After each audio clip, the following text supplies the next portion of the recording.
Okay, well, good morning.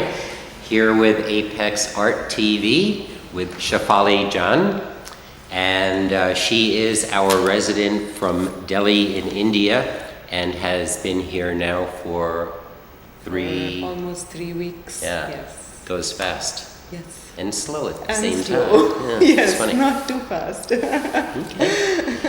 So, one of the first questions that I ask people are about their expectations and fears about coming to our residency.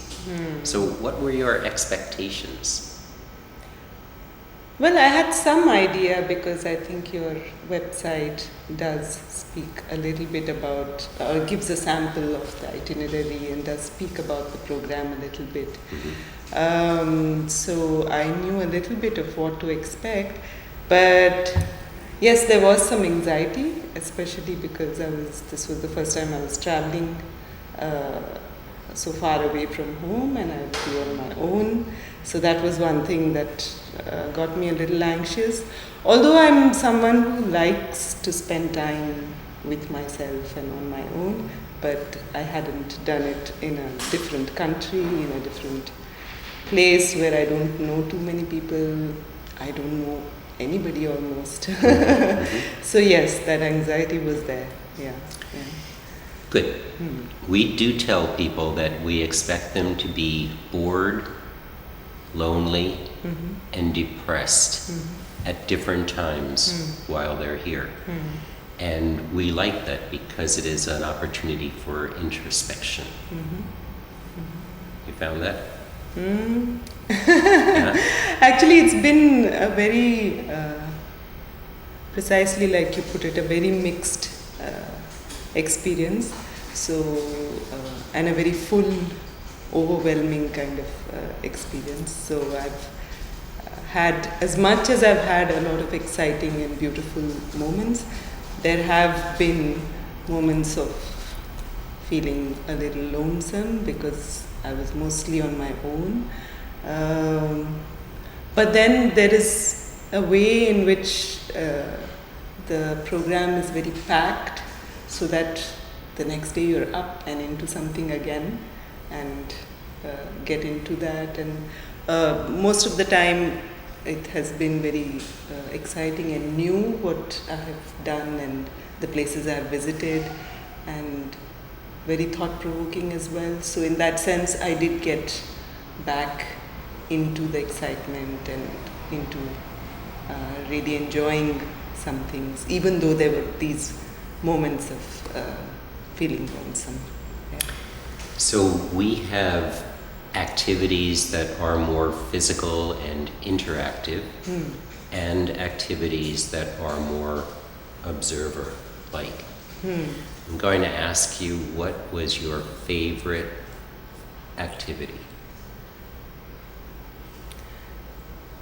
That's difficult because there were quite a few that I really enjoyed, and so in different ways. But so, for example, I was very happy on the cruise for some reason. It just gave me a lot of joy to be there on this ship, and there was a group of kids from school, and they were all very happy, and it was just a very happy journey.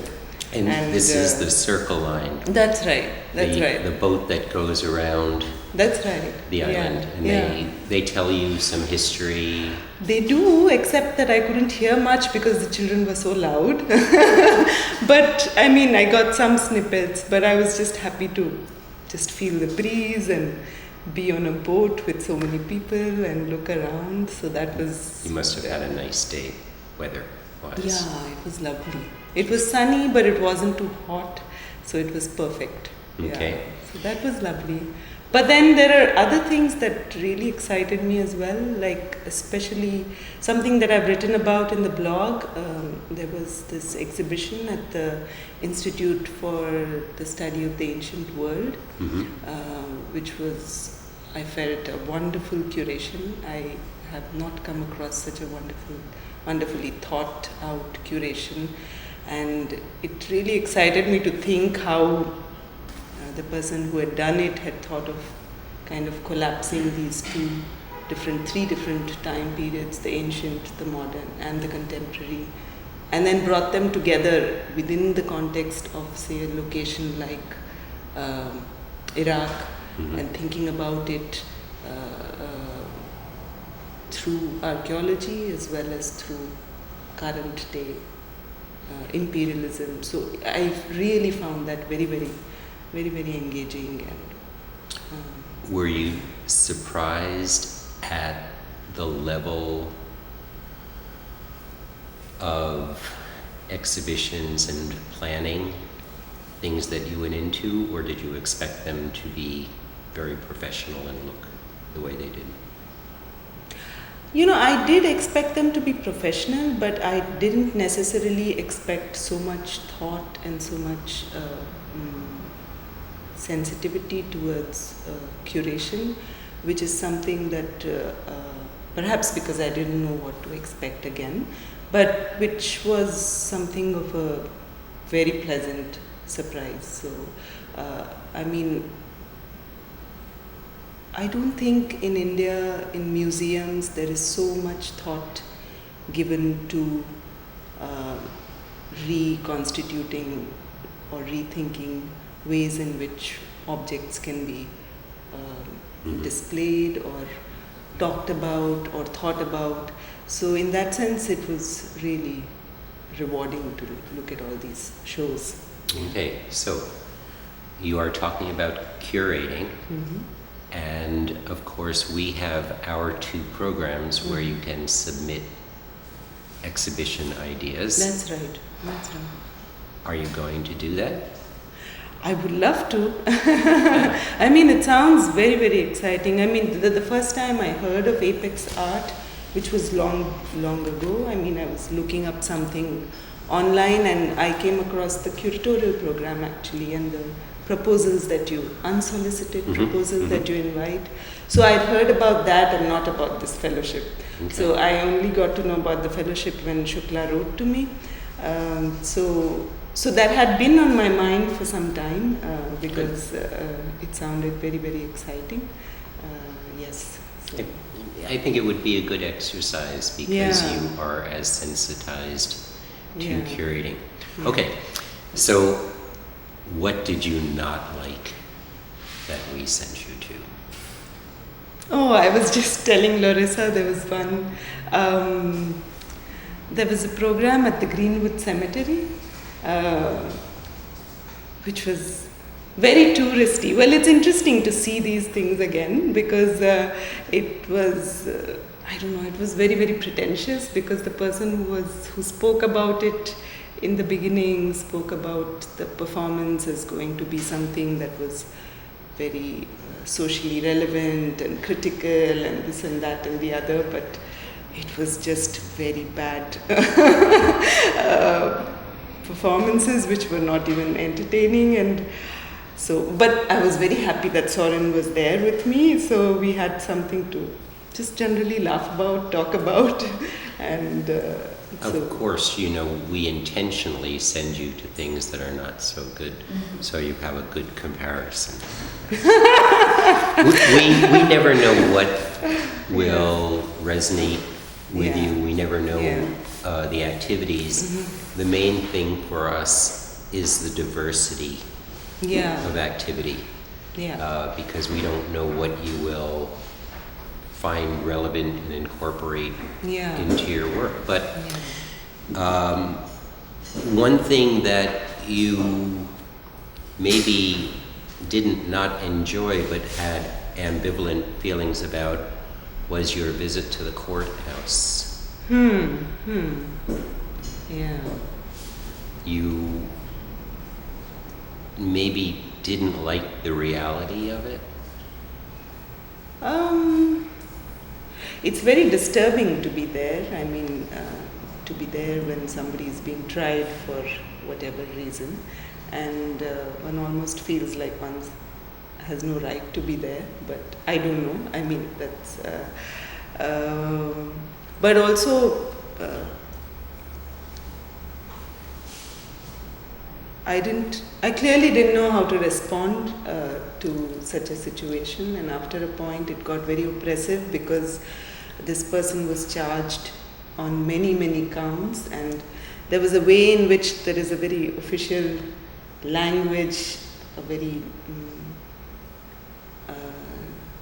a language that doesn't carry any intonation whatsoever, almost a neutral kind of a repetitive reading out of somebody's so-called crimes, and so it's very oppressive. So after a point I thought that it was enough and I should leave. So that's how it felt. It's a little bit like reading a book and then not reading the last chapter. 'Cause now you don't know what happened to him. Yeah, but I didn't You were necessarily happy want to know. to leave. Yes, I was not very comfortable being there and waiting for even if the verdict had to come that day. I don't know if I wanted to hear that. So yeah. We leave it unresolved. Yeah. Okay. Tell me something that you like. No, let me change that because otherwise it sounds directed.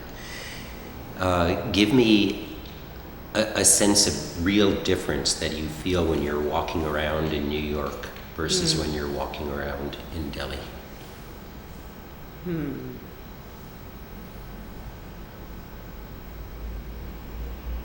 One thing that's very starkly different is that in Delhi, if you're walking around and if you're a woman, you're constantly made aware of the fact that you're a woman because the way people stare at you or pass comments or maybe not allow you your private space.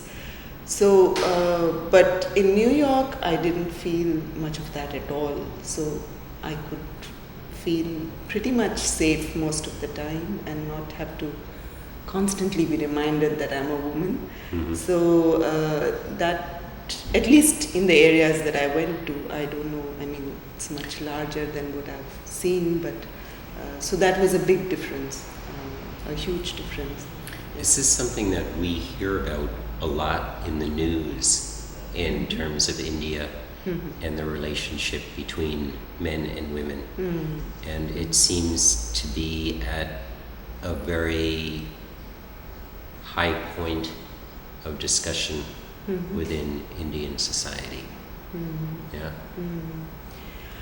Well, it The infamous buses. yes, it can be very oppressive for a woman. I mean, it's a very patriarchal setup, so it's not always easy being a woman, even on an everyday basis in India. I wouldn't say it for everywhere in India. India is huge, and I can't really speak for all the areas, but certainly in Delhi, it's not very pleasant or not very comfortable being in public spaces as a woman. Right. Yeah. Okay. I saw that you spoke a lot about food, and which is not unusual because the residents, when they come here, there are so many different kinds of food always everywhere, and you were making a lot of your food. Yes, I was cooking most of the time for myself. Yes. What did you find that you didn't cook that you liked? You mean when I ate out? Yeah. I really enjoyed I went to a vegan restaurant that Julia took me to, so I really enjoyed the sushi and the polenta, this was the first time that I was trying that, and so I really enjoyed that. That was yum. And there was this sauce, wasabi, which was so amazing. Yeah, so I love that strong mustard flavor. Yeah. Are there, as I have not been to Delhi, which is another reason you have to encourage people to submit proposals to us, Yes. so yes. that we can have somebody win in Delhi and go into an exhibition. Yeah. How about the sense of art, how the city looks? New York, is it an attractive city, an ugly city? You know, when I came here, I expected to see a lot of tall buildings and skyscrapers, which are of course there, but somehow I didn't expect such variety in the architecture. When I thought of the skyscrapers, I simply thought they'd be these monotonous blocks. But I was very pleasantly surprised because there's a lot of different kinds of buildings here to see, even if they're all tall, but they're all mostly different. And also the exciting thing is that they're interspersed with these beautiful churches and older buildings, not very old of course, I mean New York is new, but even then there are a lot of different kinds of architecture.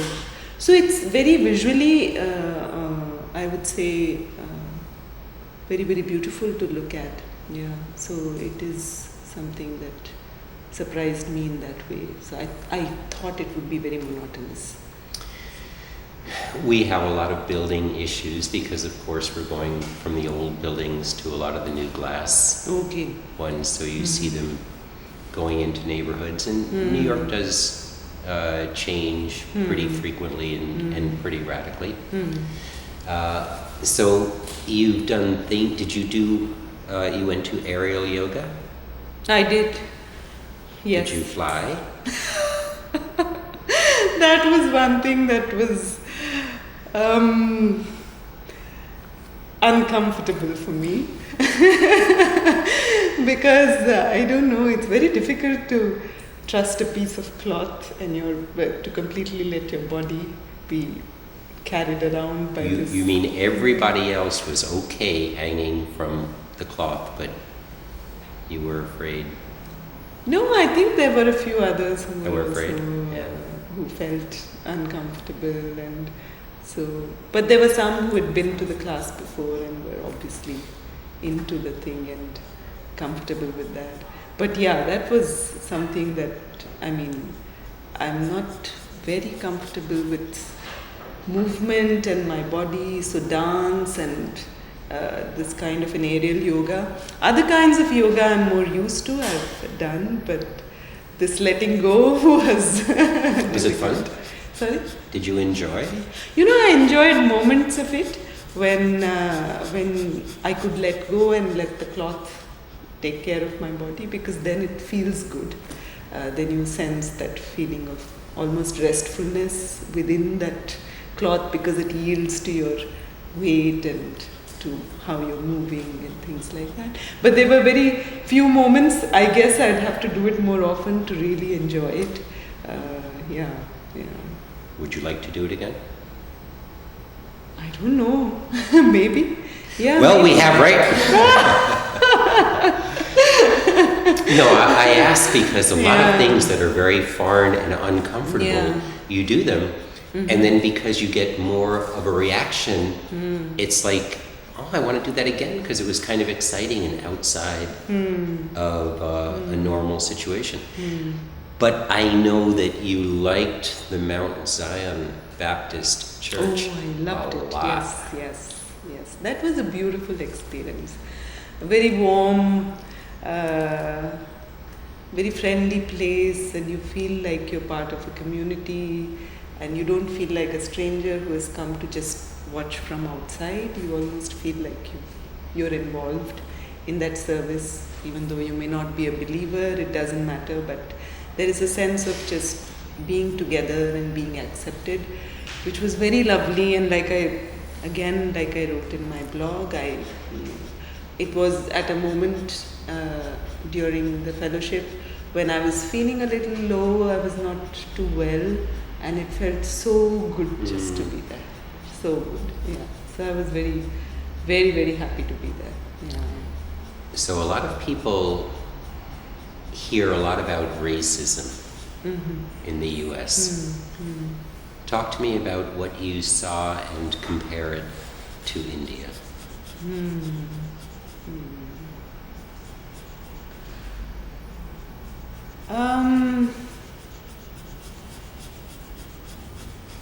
I think in a way I didn't personally have to face it much or at all during my stay, luckily. But I sensed some of it and some of the tension around these issues because there was a performance which seemed very impromptu, or I don't know, but maybe it was planned at Union Square. Yeah. Which I again Often, right. wrote about, and so which kind of really brought to the fore, perhaps, the racism that, say, an African American faces on an everyday basis in this city, and so that was something that was very strong and that left an impression. You wrote well on me. about it. I enjoyed reading. Yeah. It really left an impact on me. I mean, that performance itself was very. I feel very well choreographed and yet so casual. It seemed almost like everyday talking. It sounded really smart. You know, like a smart performance choreography, and people were thinking about a lot of what was down under the table. Yeah. Racism in India.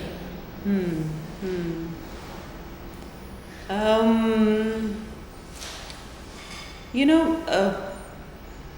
within India, there's a very strong caste structure, so casteism is something that is very, very, very strong. Still. Still, very much. I mean, it's, you'd be surprised how strong it is. So, when it comes to people coming from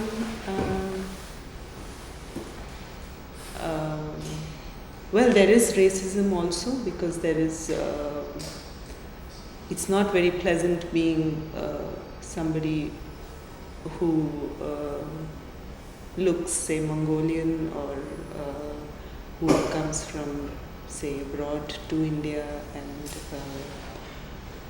it's not always easy. There are these constructs about different kinds of people, which is not a very pleasant thing. So, yes, it's certainly there.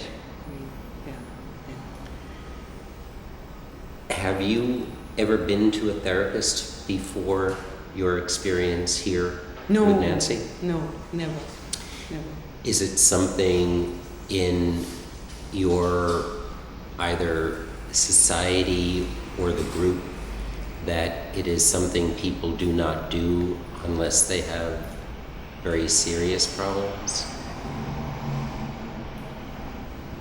No, I wouldn't say that it's not prevalent. There is a lot of psychotherapy in India as well.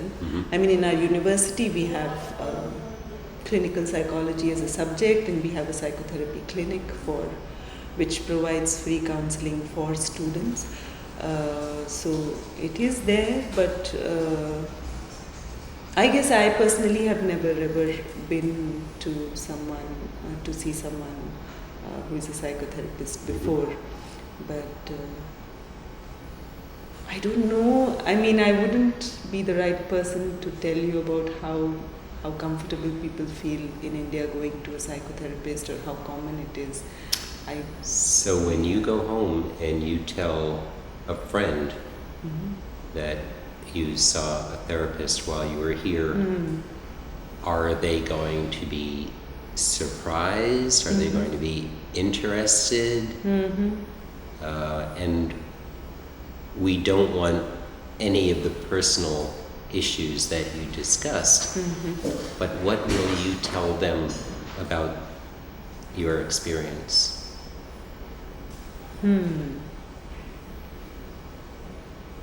Actually, I mean, they would probably be curious more than surprised to know what it was like if they themselves hadn't been to a psychotherapist. I don't know. But as far as I'm concerned, my conversations with Nancy were more like everyday conversations about my experiences during the fellowship and just exchanges about what I was going through. So I even forgot that she's a psychotherapist. So they were more like conversations, really. So I didn't think every time that, oh, I'm going to see a psychotherapist. So it was more like I'm going to see Nancy, and then we had this conversation. So that's how the experience was for me, frankly. Yeah. Well, you can generally tell if you're at a therapist because you're doing most of the talking. That's true. I mean, yeah. Yeah, that's true. So the reason, again, that we do that, we bring people and they're on their own a lot. And a therapist, in a way, for many Americans, is a confidant, is a friend, and also can offer guidance.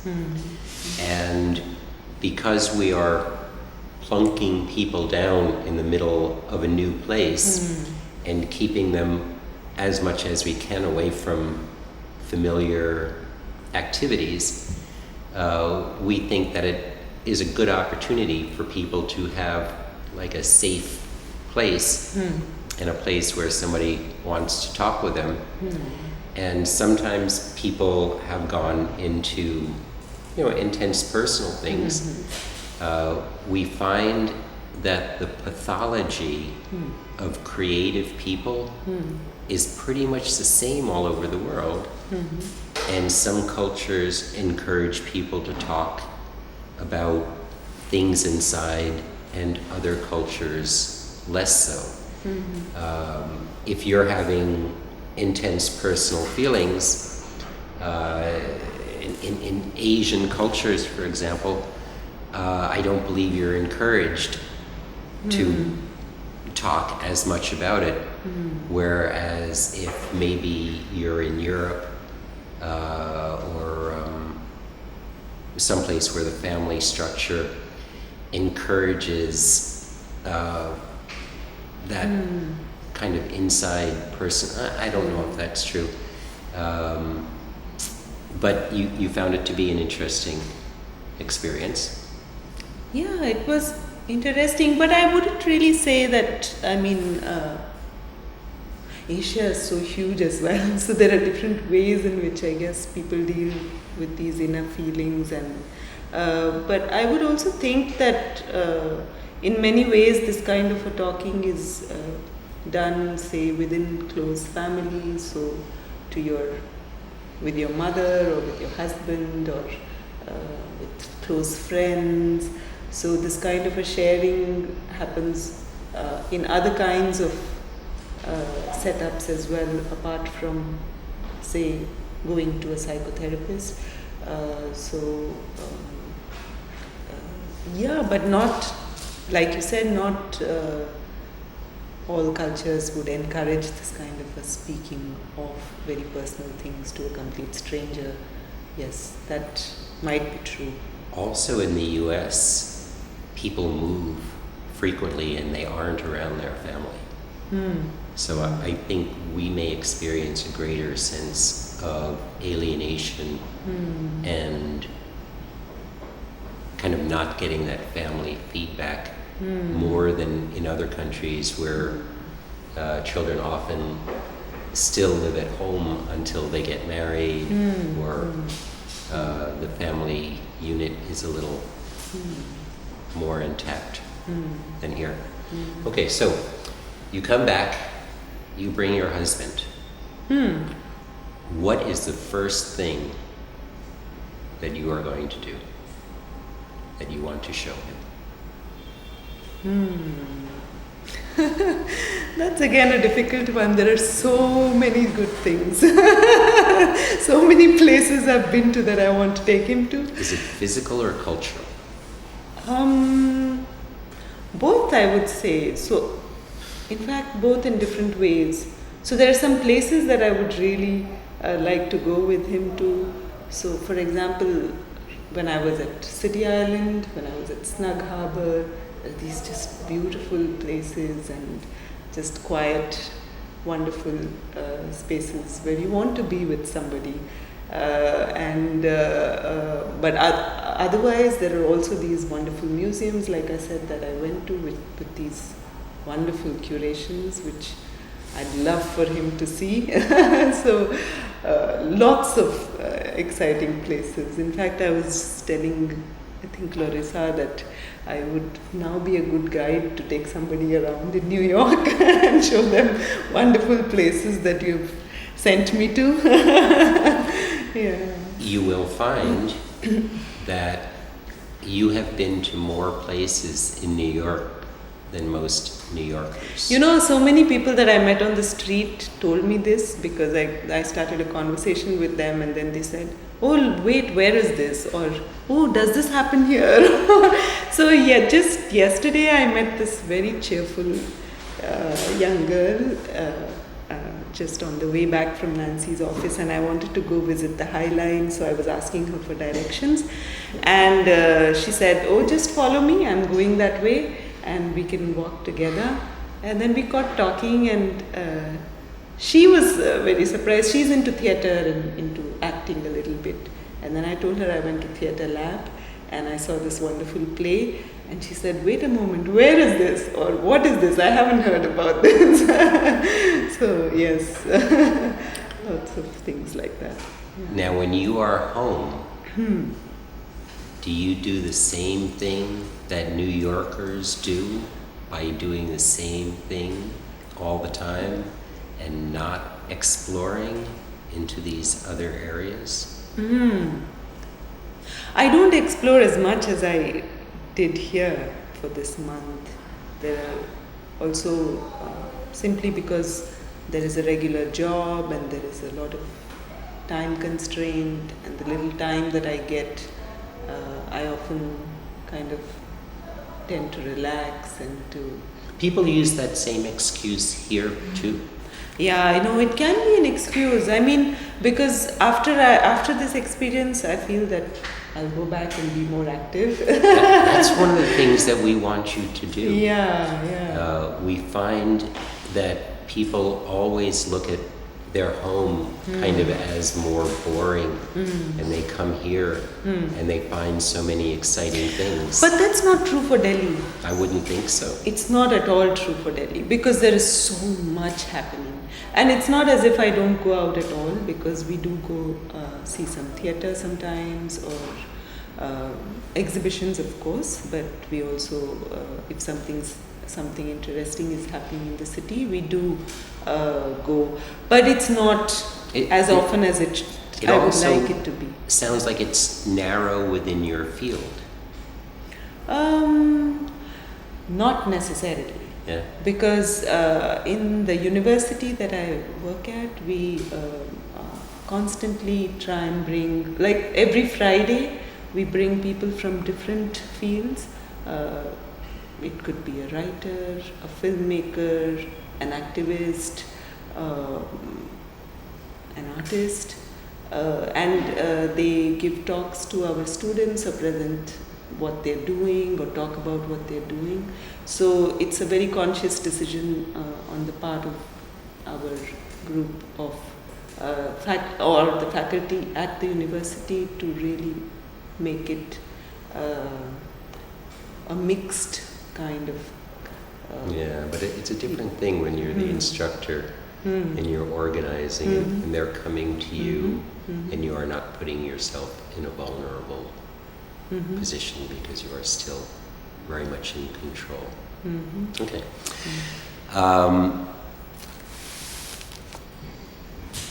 Patriotism in the U.S. You saw a lot of flags. We have a very, and I want you to tell me, We have a very odd relationship with patriotism.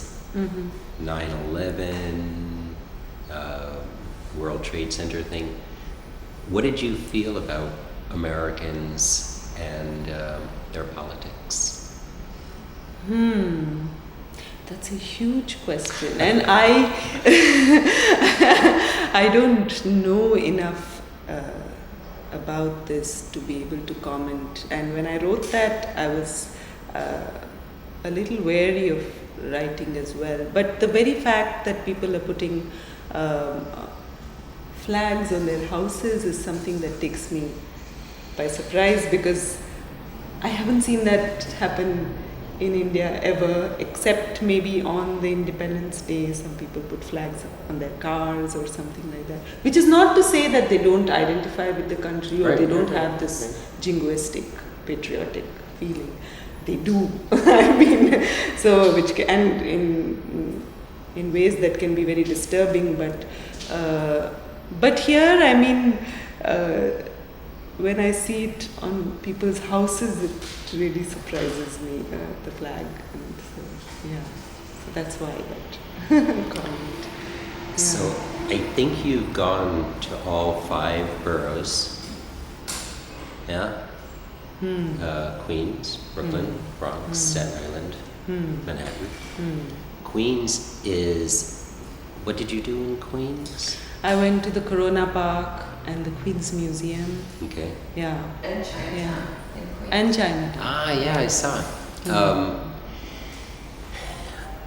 Unfortunately, we satisfy a lot of our guilt to the places that we would like to go and don't go by sending you. I'm very happy to be going. I was very happy to be going, so that's fine. and we often get jealous Yeah. because we look at some of the things that you do and we would like to be doing them. Yeah. So what about the diversity of New York? Did that give you any sense when you get outside of Manhattan? Do you feel it is very different, or?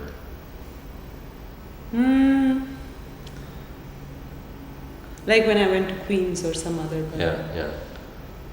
Queens, I definitely saw a lot more people from, I think, India, Bangladesh, China maybe. So that seemed, and less of Americans, I thought, as in people belonging maybe to New York. So that was lesser there, I think. Here it's more or less mixed. Yeah.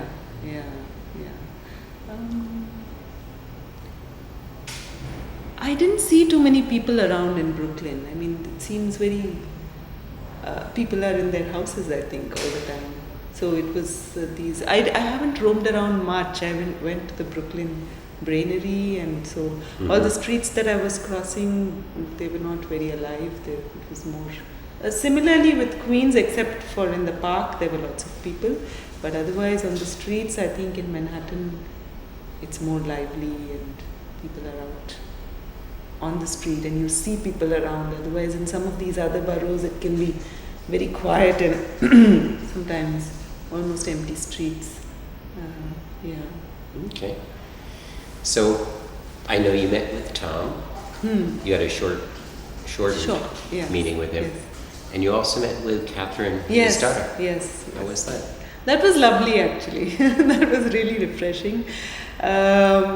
She seems very sensitive and gentle and warm. Like Tom. Yeah, of course. Yeah. They seemed very Indian for some reason. I mean, I may be biased when I'm saying this, but they felt, I felt at home with them, that I could speak about. So you are things. saying that they were nice enough to be Indian? I mean, they didn't feel distant. With many people, otherwise you feel this formal distance here. So although people are very helpful and nice, but there is this, always this distance which is maintained. Whereas that's not something that happens always in India. I think that distance is lesser. Even to people that you don't, to strangers in India, are people friendly, more friendly to strangers in India than you feel here? No, not necessarily. I mean, friendly in a different way. Not just friendly. I think it's about. But this is also, again, I may be jumping to conclusions because I'm a stranger here. So in some ways, maybe I'm also keeping that distance rather than just the other Or being person. more open here, also. Yeah, sometimes pushing myself to be, to talk to people, to start a conversation with them. Yeah. What did you take away from your meeting with Tom?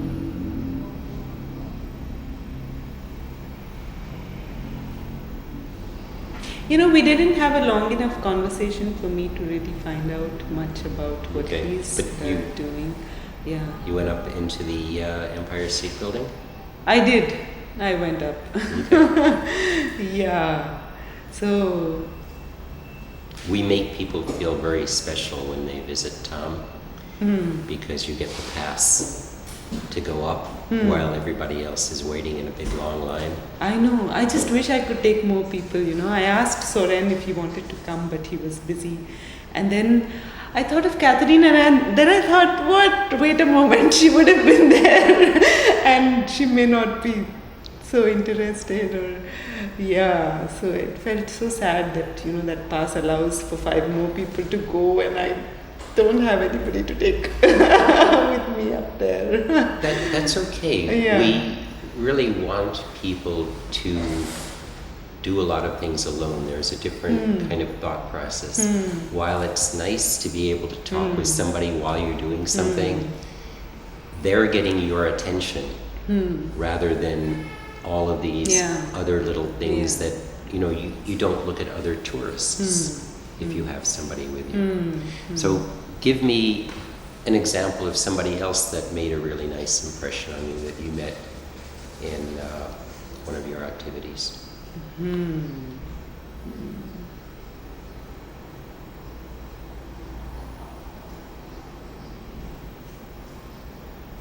You have not been to Washington yet. Yeah.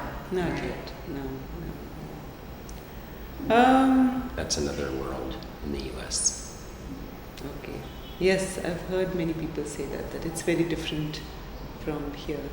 Yes. Yeah. Actually, most people I've met, whether it was planned through this fellowship or otherwise, those encounters have been very, very pleasant and very nice. So,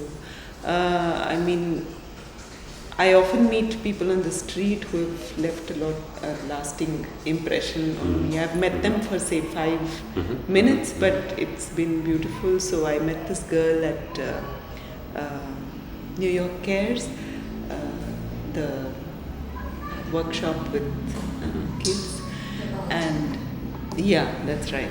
So it was nice actually talking to her because she was somebody who was trying to figure out what to do with her life, and she had done art during college, but then had left that to join a job to make a living, and now she was reconsidering going back to college. And so these little conversations like that where you relate to somebody's indecisions or just confusions about life, and so I think those have been very special because you meet a complete stranger and you start a conversation with them, and then you feel that there are things in common and people are talking about things that are close to them, and it's for that moment, but it's a connection which is special. So I think there have been many moments like that on this trip, and precisely like you said, because I was on my own, so I opened out and spoke to other people.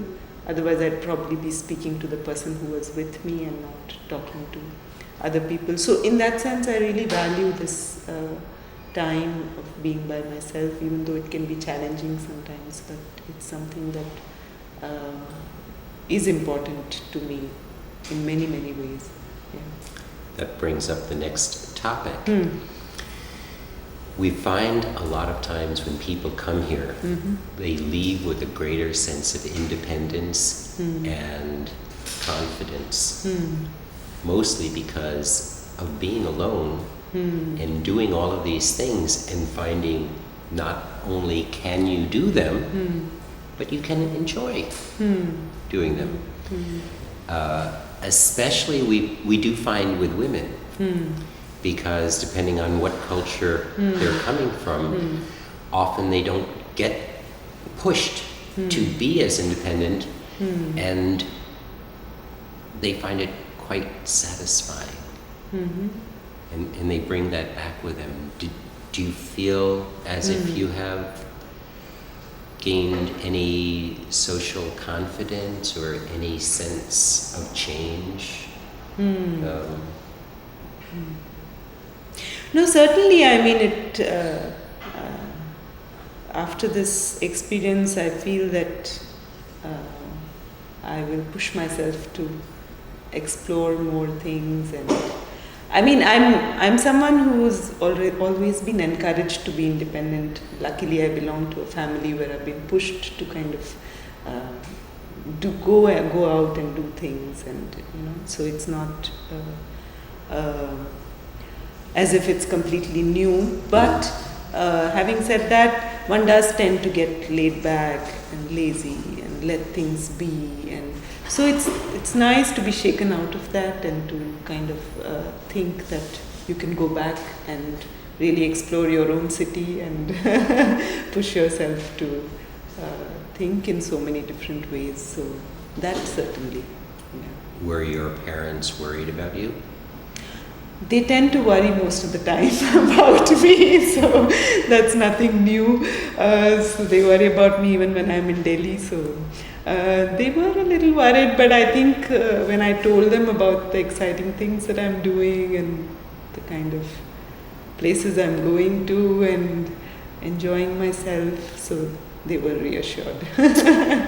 Yeah. And when your husband found out that you were leaving for a month without him, how do you think he dealt with the situation? He was very encouraging. I mean, in fact, when I first heard of this, I was in doubt whether I should take this up. I mean, I'm not a very far-seeing person. I mean, I quickly kind of take these decisions, and I'm glad that he's there to kind of make me see that how wonderful this is and this could be. So he was very, very happy to have me go. And after he's read my blog and after I've spoken to him on this trip, he just thinks that it's a fabulous opportunity, and it's wonderful that I'm here. Yeah. I think we found that this experience for people has an effect on their relationship with their mate. Yeah. Most of the time it is good. Sometimes we've had people find that they haven't missed their mate or certain friends while they were here, and they're like, maybe. But it's so nice when family. You have brothers and sisters? I do. I have two brothers, one older than me and one younger. Okay. In contact? Oh, yes, very much. Okay. Have you spoken to them since you've been here? Yes, I have. Okay. Yes. So what are you anticipating when you go home? Is there going to be a big dinner, or are you just going to slip into Delhi unnoticed? Well, most of my husband's in Delhi, but the rest of my family is in Bombay and Bangalore. My younger brother's in Bangalore, so Okay. they won't be really there. Yes, but I'll see them eventually after maybe a week or 2 weeks or something if they visit. Yeah, yeah. Okay. So I think it's going to be a quiet entry back. Okay. Yes. So I've gone through most of the questions that I want to ask you. Do you have any questions for us, or observations, or criticisms, or something like, oh, don't ever send somebody to that again, or something? No, I don't think none of these really events were like, don't send anybody there. Not at all. In fact, most of them, I'd like to take people to those places, like I said. So that was wonderful. But observations, I think one thing that I felt might work a little better is to have 1 or 2 more free days where one can really sit down and think and let things sink in. So as much as I enjoyed the plunging into this very exhausting kind of schedule, because it in a way brings out something else from you, but also there is so much that one is receiving every day that sometimes I just didn't feel I had enough time to sit back and let things just enter me and think about what was happening. So that could be one thing, but that might be the way I work or the way We find so many differences.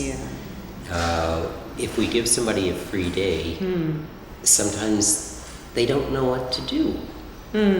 Because it's like, okay, every day I'm going to something. On a free day, normally you go to something. So we try to consider everything. We try to give somebody optional activities, so on their day off. As you've noticed, we try to keep people away from the contemporary art world as much as we can. The main reason is because it's a comfort area for artists and can end up being very incestuous. Once you get into the art world, you can meet somebody who takes you to an opening, that takes you to all of these things. We've decided that the art world is kind of similar around the world now, because artists use the internet and everybody knows the same situations. Was it frustrating for you? Did you now, after 3 weeks, appreciate a distance? Sometimes people feel that we are bringing them to art mecca and then telling them they can't go to art. What do you think? You know what? In that sense, I feel that some of the most discomforting moments on this fellowship were actually being at an opening, or I mean, I'm not a person who is able to kind of be in a place where people are. I don't socialize much. I don't go. I don't easily talk to people, and so art openings are something that I don't look forward to and that I don't visit very often, to be honest, in Delhi. Also, so much happens in Delhi. So I often end up going to shows after the opening when it's quieter and I can look at some work or talk to the artist or something like that. So I didn't miss that at all, to be frank, because it's not me. I tend to, I mean, even when I had free days and I had some time, I'd end up going to another museum rather than a gallery. So I haven't really looked at contemporary art in New York. I don't it wasn't something that was on my list of things to do. Which is not, which is not to say that I don't want to know what's happening, because it's, even if you're critical of it, it's sometimes Sure. good to know Julia what's makes happening. me go to galleries. So I didn't miss that much at all. I was happy to be going to the places that I was going to. So you like New York? I like it. I like it as a visitor for a month. But What do you think would be a problem for you in New York long term?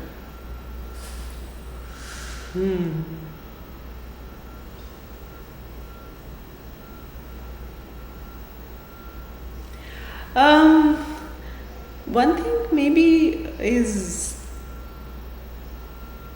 one thing that perhaps it's also because I don't know too many people here, but I feel that there is a sense of formality within relationships. There's a way in which people fix time to see each other, to have everything on schedule, in place, and so there's not much that happens, I feel, spontaneously on a sudden whim.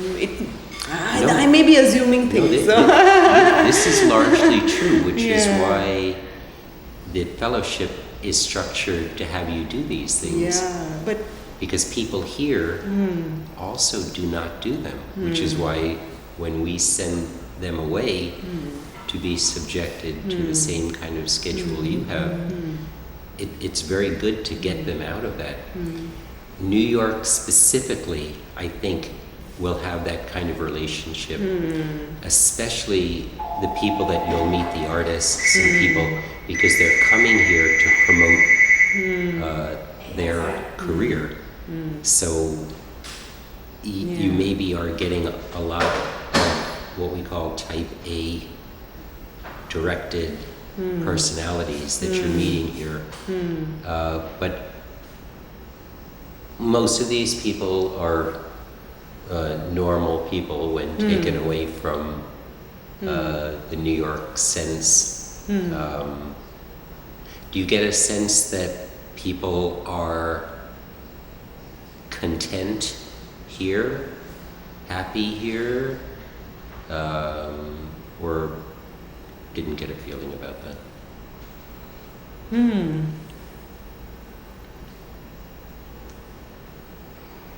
It's difficult to say from the small group that I've spoken to, but on the whole, when you look around, people are so occupied with what they're doing that they're.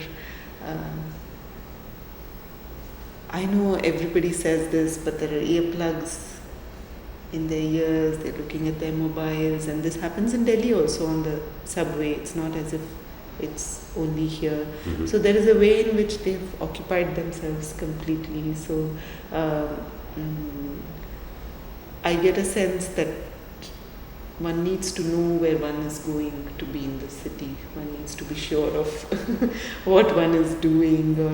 So there are very few loiterers, and there are people who, there are homeless people on the street who are loitering, but otherwise everybody seems to have a sense of purpose and direction in which they are walking.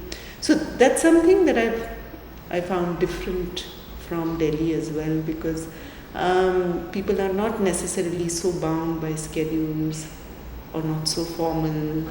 Not always. They can be. There are all different kinds of people, but not in such at such a large scale. One doesn't feel that sense of being bound by one's schedule so much. But Delhi is very much a business city, like New York, yes? business, also there's lots to do with education. Most of the business, Delhi is kind of the business capital in India, or no?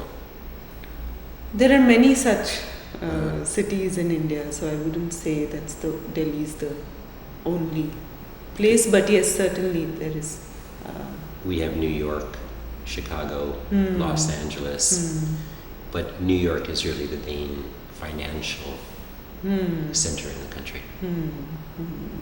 I think Delhi, Bombay, yeah, so those would be. Yeah, no, I hope we get a chance to come. It's one of the Yeah, you should come. few countries. I've been many places around India, but I just have not gotten in. So I would say that your experience so far is successful. You feel good about it? I feel good about Yeah. it. Yes. Okay. And yeah. You know that we invite residents to use the apartment during August and December, so that if you persuade your husband or you, and you feel that it is important for him to experience some of the things that you have, you can come back and visit us. Yeah. We will ask you about your experience in 1 month, and then again in 3 months, and then again in 1 year to see. And because we're curious to see what stays. And of course, we encourage you to keep that attitude about going outside of what you normally do. Yeah, yeah. No, it's been very exciting. I feel that I'm taking back so much that I will slowly recall at leisure and process.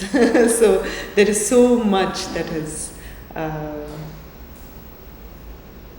that I've come across because of this, that it's been very enriching, really. Yeah. Thank you. Thank you. And thank you for joining us. Shefalee Jain is going back to Delhi in 2 weeks. Yes.